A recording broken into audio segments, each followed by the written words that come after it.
নমস্কার বন্ধুরা, তোমরা সকলে কেমন আছো? আশা করি ভালো আছো।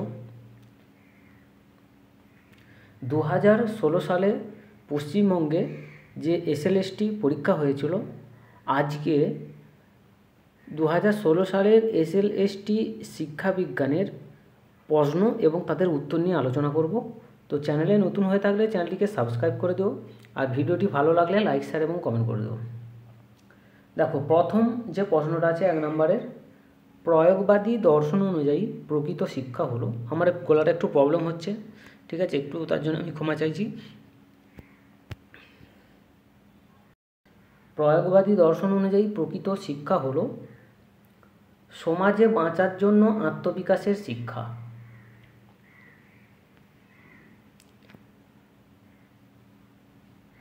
ফ্রয়েবেলের শিক্ষণ পদ্ধতি কিসের উপর নির্ভরশীল? ফ্রয়েবেলের শিক্ষণ পদ্ধতি উপহার ও কৃতক ভিত্তিক শিশুর অন্তর্নিহিত ক্ষমতার বিকাশের উপর নির্ভরশীল। আধুনিক পাঠ্যক্রমের সংজ্ঞায় সবচেয়ে বেশি গুরুত্ব কোনটির? আধুনিক পাঠ্যক্রমের সংজ্ঞায় সবথেকে বেশি গুরুত্ব হচ্ছে শিক্ষার্থীর সক্রিয়তা।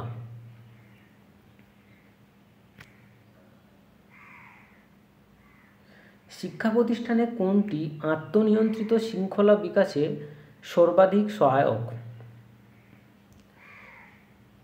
তো শিক্ষা প্রতিষ্ঠানে আত্মনিয়ন্ত্রিত শৃঙ্খলা বিকাশে সর্বাধিক সহায়ক হলো নিয়ম প্রণয়নে সকলের অংশগ্রহণ। সঞ্চালনমূলক বিকাশের প্রকৃত অর্থ হলো, এখানে 4টে অপশান আছে: দক্ষতার বিকাশ, পেশি শক্তি বৃদ্ধি, ছবি আঁকা, লেখা ইত্যাদি শিক্ষা, আর খেলাধুলা করতে শিক্ষা। তো এখানে যে দক্ষতার বিকাশ এটাও হবে, আর একটা যে পেশি শক্তির বিকাশ এটাও হবে, ঠিক আছে। এই দুটো অপশানই ঠিক, দক্ষতার বিকাশ এবং পেশি শক্তির বিকাশ, ঠিক আছে।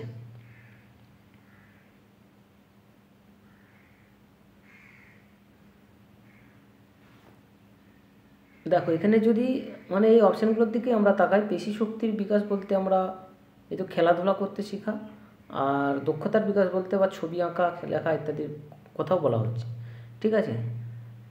তো এখানে দুটোই হবে, দক্ষতার বিকাশ এবং পেশি শক্তির বিকাশ, ঠিক আছে। 6 নম্বর প্রশ্ন, শৃঙ্খলার ভিত্তি ও নিয়ন্ত্রক হবে ভালোবাসা, কে বলেছিল? তো শৃঙ্খলার ভিত্তি ও নিয়ন্ত্রক হবে ভালোবাসা বলেছিল পেস্তালৎসি।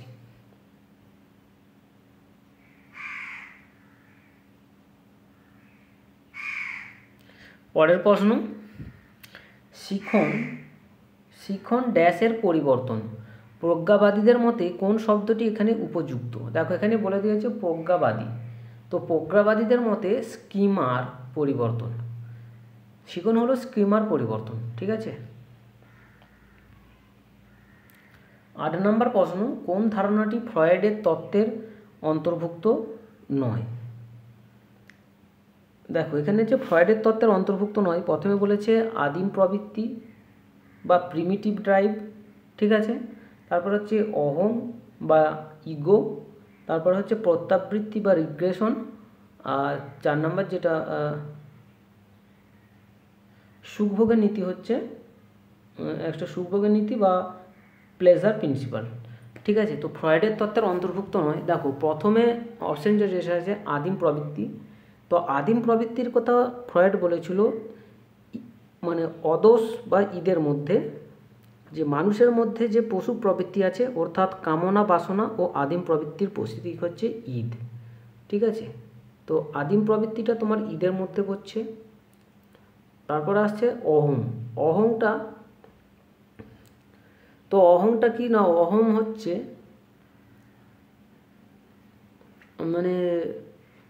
ঈদ এবং সুপারিগর মধ্যে সংযোগ স্থাপন করে, ঠিক আছে। তো এটাও ফ্রয়েডের ধারণার মধ্যে আসছে। আর সুখভোগের নীতি বা প্লেজার প্রিন্সিপাল, এটাও তোমার ঈদের মধ্যে আসছে, ঠিক আছে। তাহলে এই আদিম প্রবৃত্তি, প্রত্যাবৃত্তি এবং সুখভোগের নীতি, না আদিম প্রবৃত্তি, অহং এবং সুখভোগের নীতি, ঠিক আছে। এই তিনটে কি ফ্রয়েডের তত্ত্বের অন্তর্ভুক্ত? তাহলে ফ্রয়েডের তত্ত্বের অন্তর্ভুক্ত নয় হচ্ছে প্রত্যাবৃত্তি, ঠিক আছে, বা রিগ্রেশন।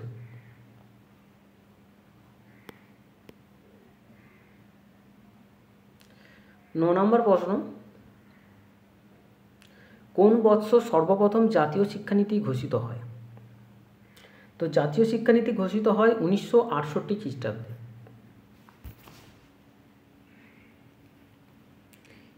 এ ও বি কোর্সে সুপারিশ করে হান্টার কমিশন।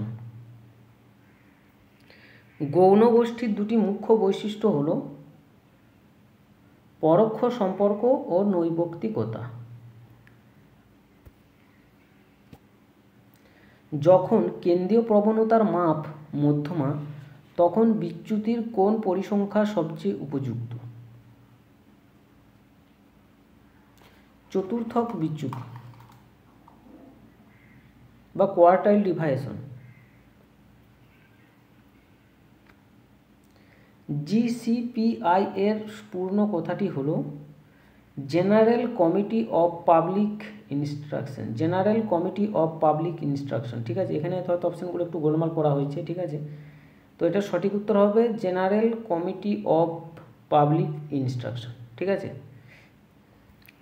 14 নম্বর প্রশ্ন, কোন বৎসর রামমূর্তি কমিটি নিয়োজিত হয়েছিল? তো এখানে মানে অপশানটা দেওয়া নাই, তো এটা প্রশ্নের সঠিক উত্তর হবে 1990 খ্রিস্টাব্দে, ঠিক আছে। তো রামমূর্তি কমিটি নিয়োজিত হয়েছিল 1990 খ্রিস্টাব্দে।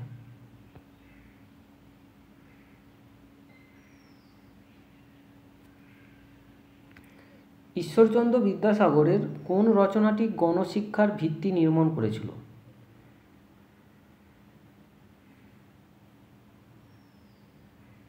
এটা হবে বর্ণ পরিচয়।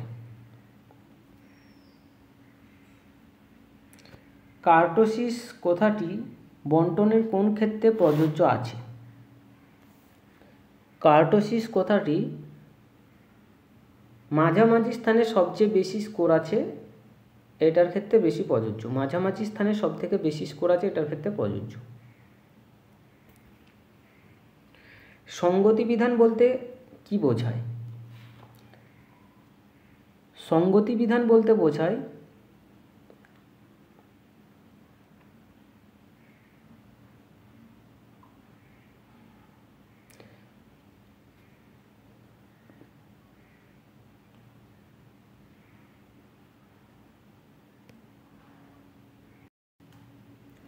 দেখো, সঙ্গতি বিধান বলতে বোঝায় পরিবেশের সঙ্গে মানিয়ে চলা। যদি এখানে অভিযোজন বলতো, অভিযোজন হলে অন্যদের সঙ্গে মানিয়ে চলা হতো, ঠিক আছে। যেহেতু সঙ্গতি বিধান বলেছে, সঙ্গতি বিধান হচ্ছে পরিবেশের সঙ্গে মানিয়ে চলা। কোনটি উদ্বেগের একটি রকম ফের? তো উদ্বেগের রকম ফের হচ্ছে ফোবিয়া।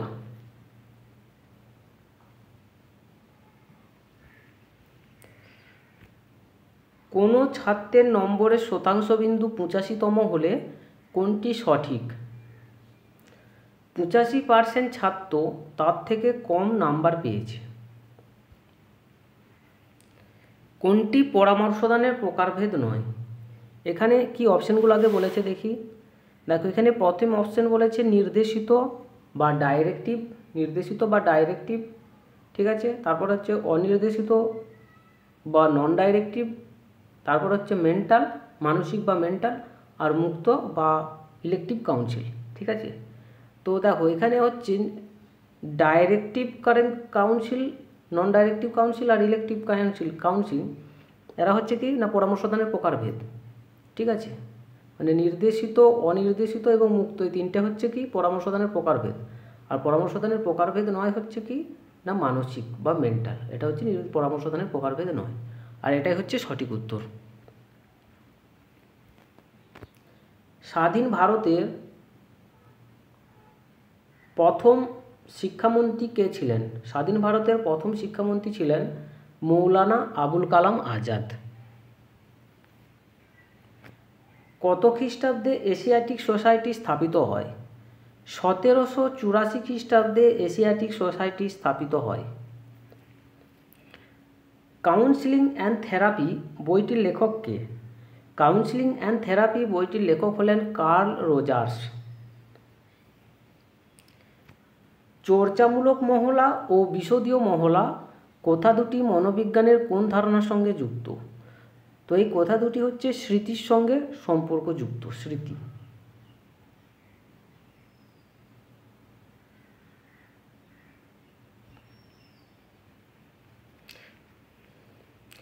বিভাজিত মনোযোগের উদাহরণ। দেখো, বিভাজিত মনোযোগের এখানে একাধিক বিষয় চিন্তা করা, এটা বিভাজিত মনোযোগ, কিন্তু এটা উদাহরণ হচ্ছে না। তো এখানে উদাহরণ হবে কোনটা না, ফোন করা ও লেখা। ঠিক আছে, তো ফোন করা এবং লেখা হচ্ছে দু রকমের দিকে মনোযোগ যাচ্ছে, একদিকে ফোন করছে আবার হচ্ছে লিখছে। ঠিক আছে, তো এটা হচ্ছে বিভাজিত মনোযোগ।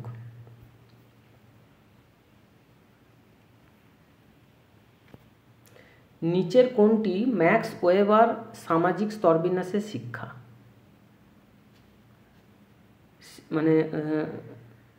মানে নিচের কোনটি ম্যাক্স ওয়েবার সামাজিক স্তরবিন্যাসের ক্ষেত্রে প্রয়োগ করেননি? এখানটা লেখা হয়নি, ঠিক আছে, এটা ক্ষেত্রে প্রয়োগ করেননি, এটা আমি বলে দিচ্ছি, ক্ষেত্রে প্রয়োগ করেননি। প্রশ্নটা হবে ক্ষেত্রে প্রয়োগ করেননি। ঠিক আছে, তো এটা প্রয়োগ করেননি হচ্ছে রাজনৈতিক ক্ষমতার ক্ষেত্রে প্রয়োগ করেননি। 27 নম্বর প্রশ্ন, নিচের কোনটি প্রতিরক্ষণ কৌশল? তো এখানে প্রথম অপশন বলেছে যে অস্বীকার বা ডিনায়েল, তারপরে বলেছে অনুষঙ্গ বা অ্যাসোসিয়েশন, তারপর হচ্ছে আক্রমণ বা অ্যাগ্রেশন, আর সহযোগিতা বা কোঅপারেশন। তো প্রতিরক্ষণ কৌশল নয় কোনটা, মানে কোনটা বলছি, প্রতিরক্ষণ কৌশল কোনটা? নিচের বলেছে কোনটি প্রতিরক্ষণ কৌশল। তো এখানে প্রতিরক্ষণ কৌশল হবে অস্বীকার বা ডিনাইল। ঠিক আছে, অস্বীকার বা ডিনাইল, এটা হচ্ছে প্রতিরক্ষণ কৌশল। ঠিক আছে, তো 27 নম্বর প্রশ্নের সঠিক উত্তর হচ্ছে অস্বীকার।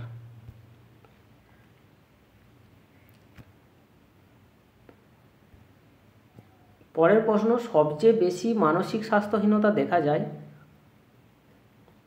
ভগ্ন পরিবারে। যে অভিক্ষায় পদগুলি সমস্তই সমান কঠিন বা সহজ, তার নির্ভরযোগ্যতা পরিমাপের সবচেয়ে উপযুক্ত পদ্ধতি হল অর্ধ বিভাজন পদ্ধতি। ডিয়ারবর্ন ফর্মবোর্ড অভিক্ষায় থাকে খাঁজ কাটা কাঠের পাটাতনে জ্যামিতিক নকশা, আর এটাতে যে নকশা থাকে 4টি নকশা থাকে। ঠিক আছে, তো এটা সঠিক উত্তর হচ্ছে কি অপশন বি, খাঁজ কাটা কাঠের পাটাতনে জ্যামিতিক নকশা।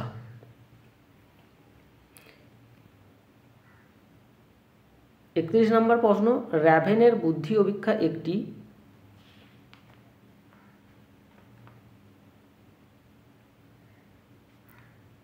এই যে র্যাভেনের বুদ্ধি অভিক্ষা হলো একটি সম্পাদনী অভিক্ষা।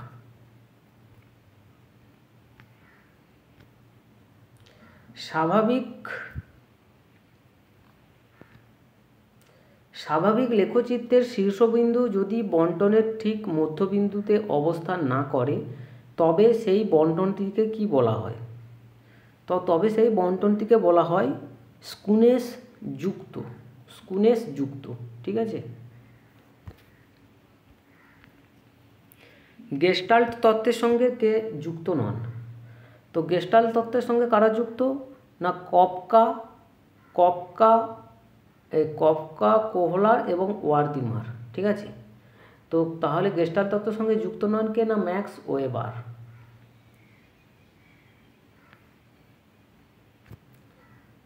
মধ্যযুগের ইসলামিক শিক্ষা ব্যবস্থার প্রধানতম বৈশিষ্ট্য কী ছিল? তো মধ্যযুগের ইসলামিক শিক্ষা ব্যবস্থার প্রধানতম বৈশিষ্ট্য ছিল ধর্মীয় ভিত্তি।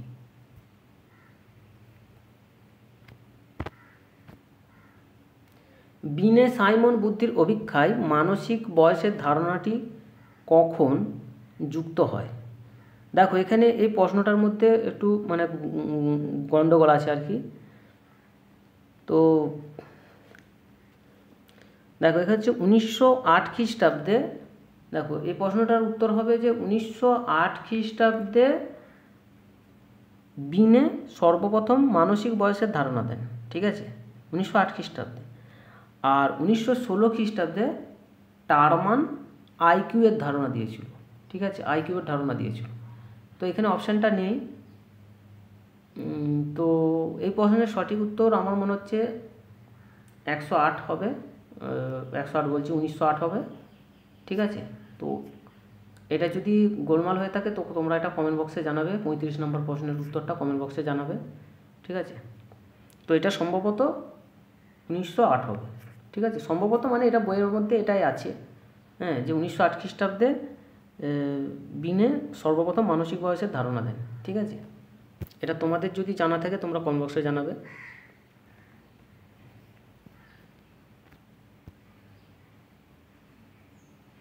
পরের প্রশ্ন, অন্তর্মুখিতা বহির্মুখিতার বিভাজন ব্যক্তিত্বের ক্ষেত্রে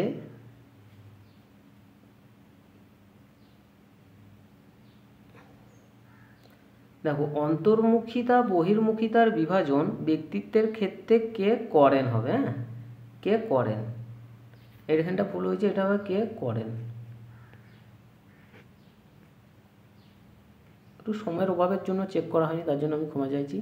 তো অন্তর্মুখিতা বহির্মুখিতার বিভাজন ব্যক্তিত্বের ক্ষেত্রে কে প্রয়োগ করেন, তো ব্যক্তিত্বের ক্ষেত্রে প্রয়োগ করেন হচ্ছে ইউং, ঠিক আছে। অন্তর্মুখী বহির্মুখিতার বিভাজন ব্যক্তিত্বের ক্ষেত্রে প্রয়োগ করেন ইউং।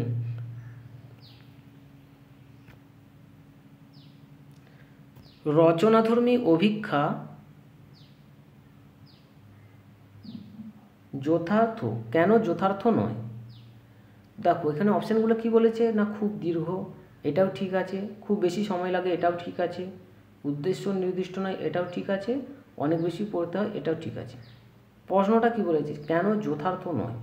তো যথার্থ কাকে বলে না, যে উদ্দেশ্যে অভিক্ষাটি প্রয়োগ করা হচ্ছে, অভিক্ষাটি যদি সেই উদ্দেশ্য প্রকৃত পরিমাপ করতে পারে তখন তাকে বলা হয় অভিক্ষাটি যথার্থ।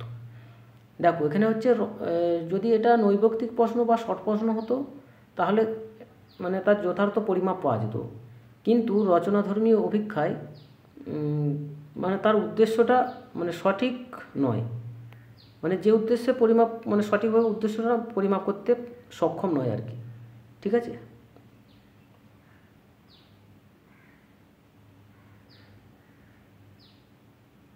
তাহলে এই প্রশ্নের সঠিক উত্তর হচ্ছে 37, উদ্দেশ্য নির্দিষ্ট নয়। 38 নম্বর প্রশ্ন, প্রোডাক্ট মোমেন্ট পদ্ধতি কার অবদান? প্রোডাক্ট মোমেন্ট পদ্ধতি হচ্ছে পিয়ারসনের অবদান। কে বিশ্ববিদ্যালয় শিক্ষা কমিশনের 1948-এর একজন সদস্য ছিলেন? তো বিশ্ববিদ্যালয় শিক্ষা কমিশন 1948-এর সদস্য ছিলেন মেঘনাদ সাহা। ট্যাট আবিষ্কার করেন কে? ট্যাট আবিষ্কার করেন মর্গান ও মারে। প্রাথমিক শিক্ষক প্রশিক্ষণ ব্যবস্থা পশ্চিমবঙ্গে পরিচালনা করে কে? দেখো এখানে বলেছে দুটো জিনিস আছে এখানে, একটা হচ্ছে প্রাথমিক শিক্ষা পর্ষদ আর একটা হচ্ছে এনসিটিই। এনসিটিই কী করে না, প্রাথমিক শিক্ষক প্রশিক্ষণ ব্যবস্থাকে নিয়ন্ত্রণ করে, ঠিক আছে, আর পরিচালনা করে কি না প্রাথমিক শিক্ষা পর্ষদ, প্রাথমিক শিক্ষা পর্ষদ, আর এটাই হবে সঠিক উত্তর। এই প্রাথমিক শিক্ষক প্রশিক্ষণ ব্যবস্থা পশ্চিমবঙ্গে পরিচালনা করে প্রাথমিক শিক্ষা পর্ষদ। 42 নম্বর প্রশ্ন, উপনয়ন একটি প্রথা যা শিক্ষার সূত্রপাত মাত্র। থর্নডাইকের শিখন সূত্রগুলির কোনটি স্কিনারের তত্ত্বে গুরুত্ব পেয়েছে? তো থর্নডাইকের শিখন সূত্রগুলির ফললাভের সূত্র স্কিনারের তত্ত্বে গুরুত্ব পেয়েছে। কবে শিক্ষার অধিকার আইন কার্যকর হয়? দেখো শিক্ষার অধিকার আইন হচ্ছে চালু হয় 2009 মানে পাস হয় 2009 সালে, আর কার্যকর হয় হচ্ছে 2010 সালে। প্রবলক প্রাথমিকভাবে কয় প্রকার? প্রবলক বা রিইনফোর্সমেন্ট হচ্ছে দু প্রকার, একটা হচ্ছে নেগেটিভ আর একটা হচ্ছে পজিটিভ, বা ধনাত্মক শক্তিদায়ক উদ্দীপক বা ঋণাত্মক শক্তিদায়ক উদ্দীপক। অভিক্ষার আদর্শায়ন কিসের ভিত্তিতে হয়?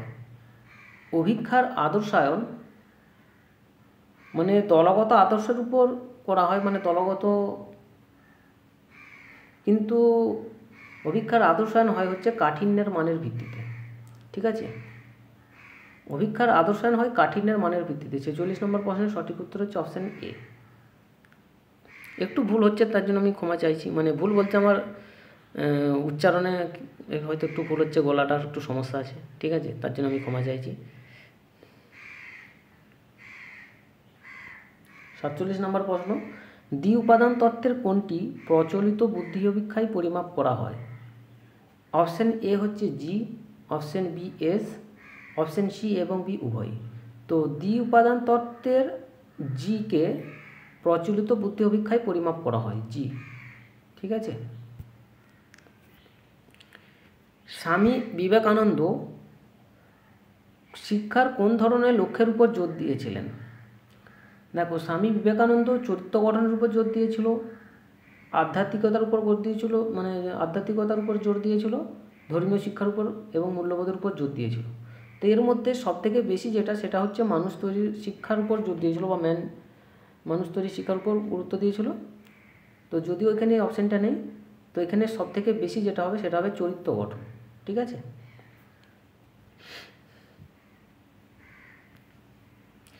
মনঃসমীক্ষণ পদ্ধতির অপর নাম কি? মনঃসমীক্ষণ পদ্ধতির অপর নাম হলো অবাধ অনুষঙ্গ। পরিমাপ প্রক্রিয়ার প্রকৃত উদ্দেশ্য হলো সুনির্দিষ্ট তথ্য সংগ্রহ। টেলিভিশন সবচেয়ে শক্তিশালী গণমাধ্যম কেন? টেলিভিশনে সবচেয়ে বিশ্বাসযোগ্য ও প্রত্যক্ষণযোগ্য উপস্থাপনা থাকে। নির্মিতিবাদ অনুযায়ী শিক্ষকের প্রকৃত ভূমিকা হল শিক্ষণের পর্যবেক্ষক ও নির্দেশক। সামাজিকীকরণ কথাটির অর্থ হল সার্থক সামাজিক জীবনযাপনের জন্য প্রস্তুত হওয়া। কোনটি আধুনিকীকরণের উপাদান নয়? শিল্পের উন্নতি, বিজ্ঞানসম্মত জ্ঞান, সামাজিক সচলতা, এই প্রত্যেকটাই হচ্ছে কি না আধুনিকীকরণের উপাদান। আর আধুনিকীকরণের উপাদান নয় হচ্ছে দৈহিক সচলতা। 55 নম্বর প্রশ্ন এবং আজকে শেষ প্রশ্ন, প্রতিবন্ধীদের শিক্ষার কোন প্রসঙ্গটি কোন দলিলে সর্বপ্রথম বিশেষ গুরুত্ব পেয়েছিল? এটা হবে জাতীয় শিক্ষানীতি 1986-তে গুরুত্ব পেয়েছিল। ঠিক আছে, তো আজকের মতো এখানেই শেষ করছি। পরের এপিসোডে আবার দেখা হবে। আর ভিডিওর মধ্যে যদি কোথাও কোনো ভুল হয়ে থাকে কমেন্ট বক্সে অবশ্যই জানিয়ে